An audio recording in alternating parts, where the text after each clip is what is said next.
Plus de 320 000 élèves reprenaient le chemin de l'école en Alsace aujourd'hui. Une rentrée pas comme les autres. En plein reconfinement, elle est également marquée par le port du masque obligatoire pour les élèves dès 6 ans et par l'hommage à Samuel Paty, le professeur d'histoire-géographie assassiné le 16 octobre dernier à Conflans-Sainte-Honorine.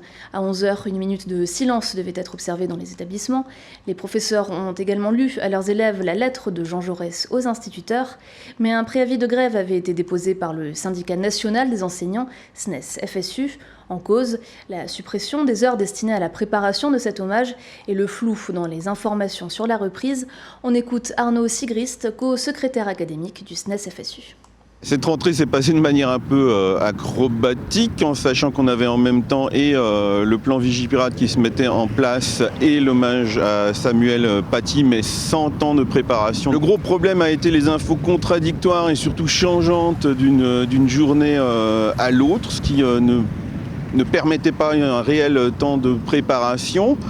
Ce qui est aussi regrettable, c'est que ce temps en commun a été finalement annulé et reculé à quelque part au mois de novembre, alors que finalement l'hommage avec les élèves serait déjà fait. Donc effectivement, cet hommage a été un peu saboté. Ce qui est essentiel pour l'avenir, ce serait plutôt d'assurer une formation plus large envers les enseignants qui ne sont pas tous des enseignants d'histoire-géographie ou de sciences sociales, qui auraient peut-être besoin d'un peu plus de moyens dans l'éducation à la communication, aux médias, de comment aborder ces questions de laïcité avec les élèves.